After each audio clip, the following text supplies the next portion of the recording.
Welcome to a special presentation on the Left Turn Network, President John F. Kennedy, his legacy, the tragedy, and the aftermath.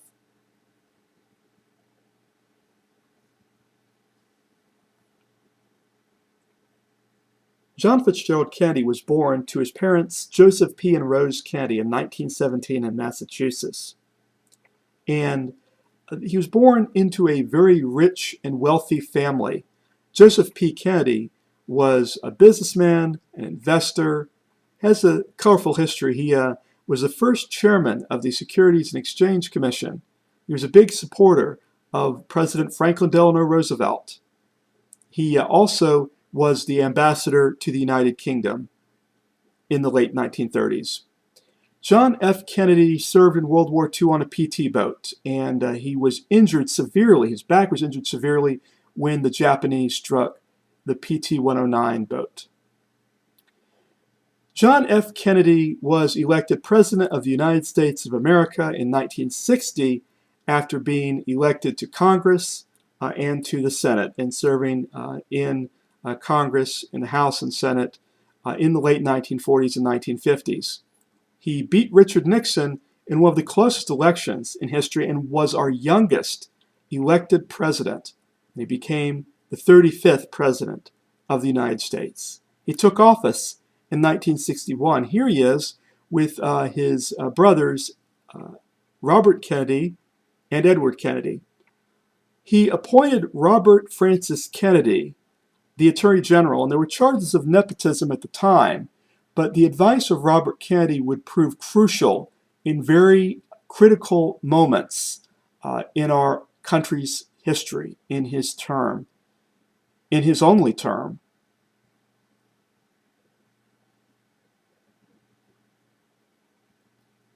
President Kennedy had a lot of challenges. One of them was civil rights. Here he is giving a speech about civil rights in the Oval Office.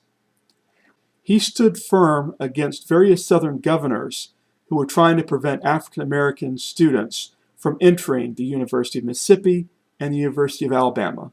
With the help of Robert Kennedy, he helped make integration into universities a reality. Here he is before the United States Congress in 1961, challenging America to be competitors in the space race against the Soviet Union by putting a man on the moon by the end of the 1960s. And we did it.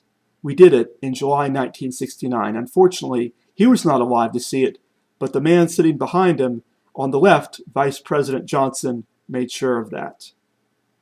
Here, President Kennedy is standing firm against the Soviets in West Berlin. At one time, Berlin was divided into East and West.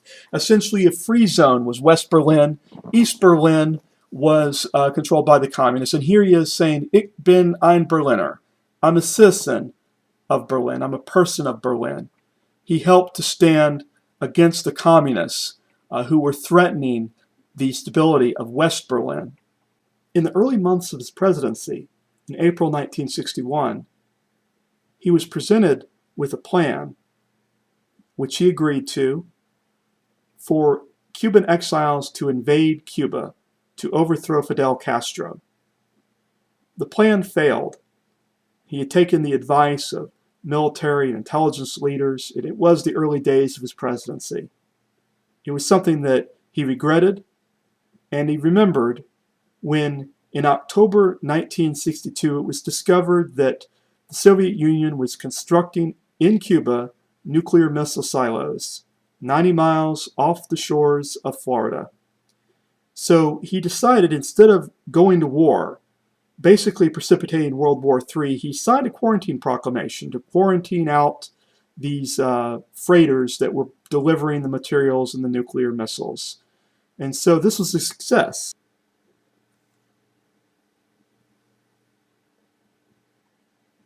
On November 22nd, 1963, President Kennedy was campaigning in Dallas, Texas, along with his wife Jackie. In front of him, in this picture of the limousine as it's going through downtown Dallas, is Governor of Texas John Connally and his wife Nellie. You can see the exuberance of the crowd. In a few moments, he will turn into Dealey Plaza and he will be gunned down.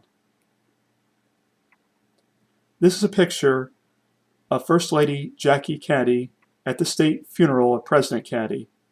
Behind her is Attorney General Robert Kennedy. Jackie Kennedy is holding the hands of her daughter, Caroline, who just became ambassador to Japan in November 2013. Also, she's holding the hands of her son, John Jr., who died in a plane crash in the late 1990s.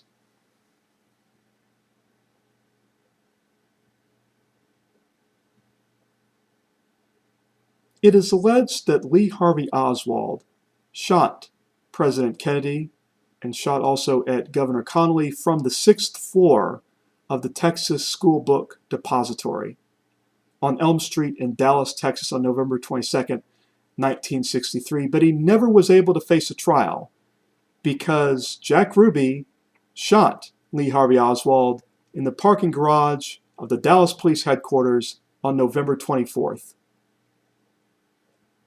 So we're left to ask, was it only Lee Harvey Oswald, a self-professed Marxist with delusions of grandeur, who lived kind of a ne'er-do-well life? He defected to the Soviet Union, didn't like it, and came back?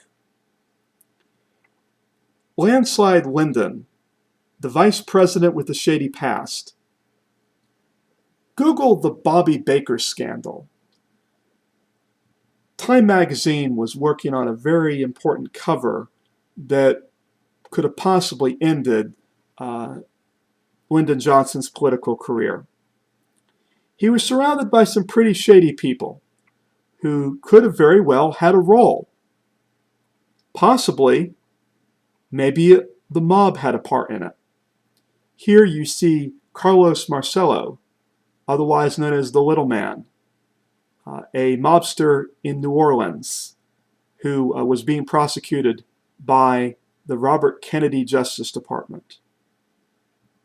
Or possibly it was the CIA. Here is E. Howard Hunt testifying to a congressional committee in the 1970s. He claims to have left the agency in 1970. He acted as President Nixon's one of his security consultants. Google the Watergate scandal. E. Howard Hunt was involved with that. Could have been involved with Cuban exiles who were mad about what was going on in Cuba. The National Defense Establishment. You know, Major General Smedley Butler wrote a book in the 1930s called War's a Racket. War's a big business, you know, and there was concern that maybe we would not be going to war in South Vietnam. Or possibly a government cabal. All sorts of different forces within the government conspiring. Perhaps it was FBI Director J. Edgar Hoover, who didn't want to retire. Perhaps it was various forces within the CIA working with the FBI. Just one more thing. Why is the United States government continuing to hold documents related to the 1963 assassination in secret until 2017? I think the documents should be released now. I think it's time for an openness about what happened. While the Warren Commission investigated the assassination and made their finding that Lee Harvey Oswald acted alone, and while there was an assassinations committee in the U.S. House of Representatives in the 1970s that determined that there was some sort of conspiracy involved, we're probably, despite all of this, and we're probably not going to get all of the answers to the questions because Lee Harvey Oswald never stood trial in Texas for the crime. And so he didn't have his day in court. I myself believe that President Kennedy was never going to leave that plaza alive. If you look at the Zapruder film, close-ups of it, it was quite obvious. And I question whether Lee Harvey Oswald fired the fatal shot. It's certainly possible, even, that he was a patsy, as he said, after he was arrested. And all we're left with, really, is the history that happened afterwards.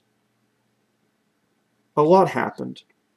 A lot of Kennedy's efforts for civil rights got rolled into the 1964 Civil Rights Act that was signed by President Johnson. But there was also a lot of turbulence.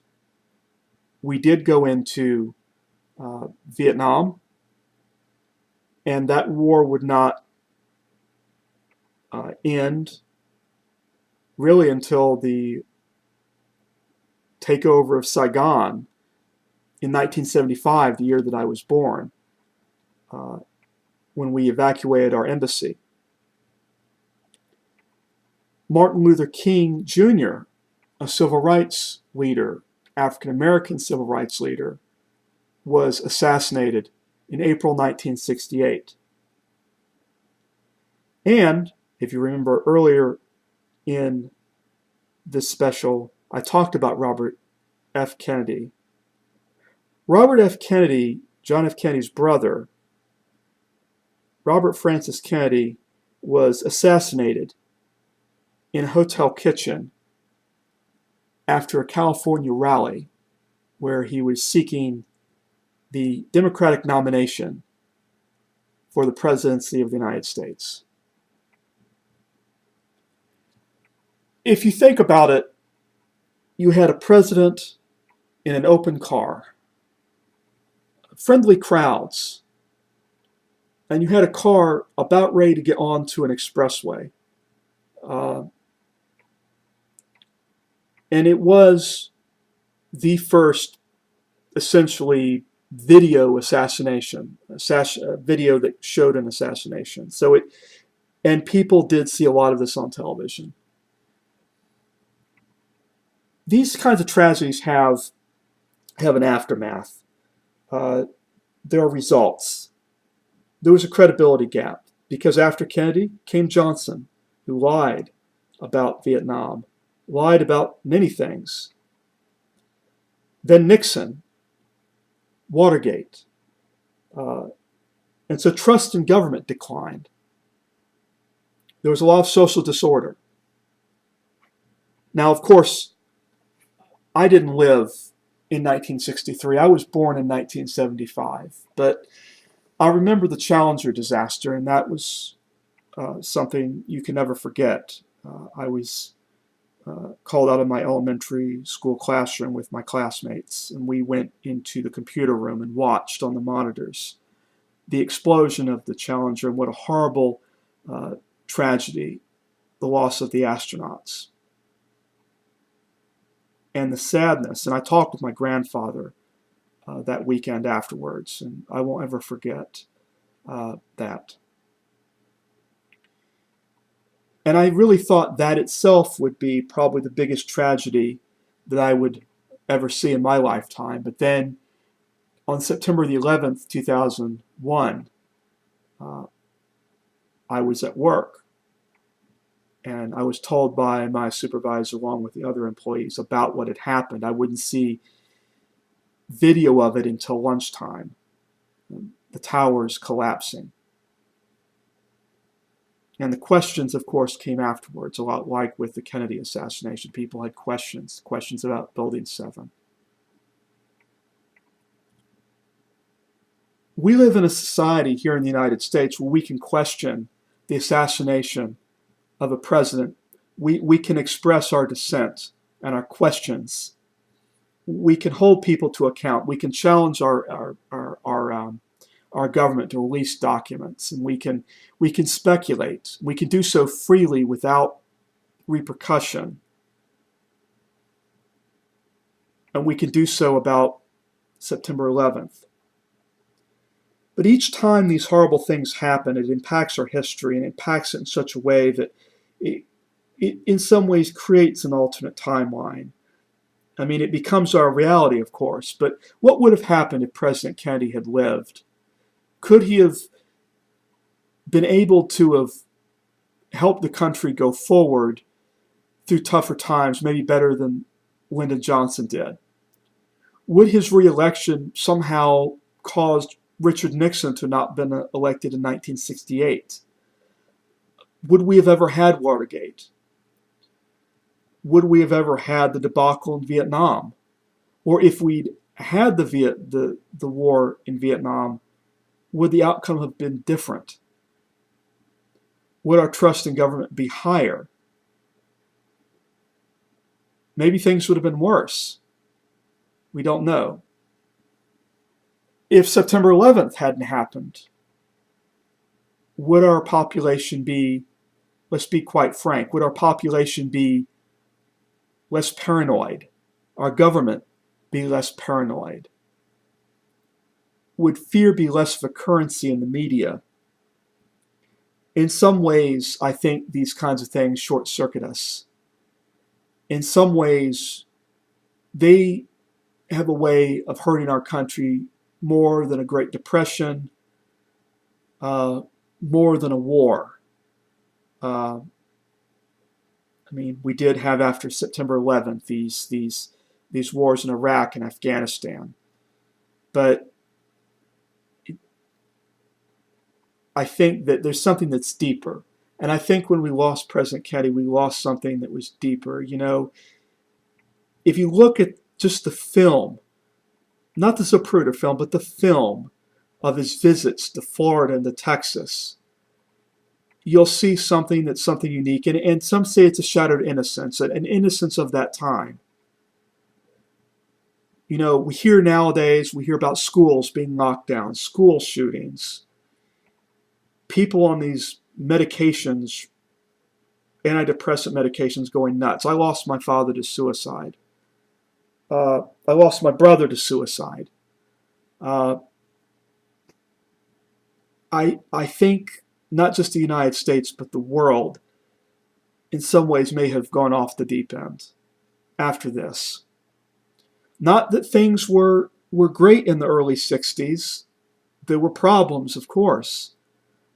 But we did lose something. And each time these big tragedies happen, we seem to go further and further and retreat into a darker and darker corner. And one day, we can only hope that we find our ways back more to the light. I feel confident, certainly in the younger generation, and even in my generation, as the baby boomers begin to fade away, that things could possibly return to an even keel. Not back to the innocence of the early 60s, but certainly away from the horrors of the big-handed responses to these things, and the distrust and the anger. So that's what I think about all of this. Today, November 22nd, 2013. Thank you for watching. Take it easy. Please subscribe, and please visit www.theleftturnetwork.com. Later.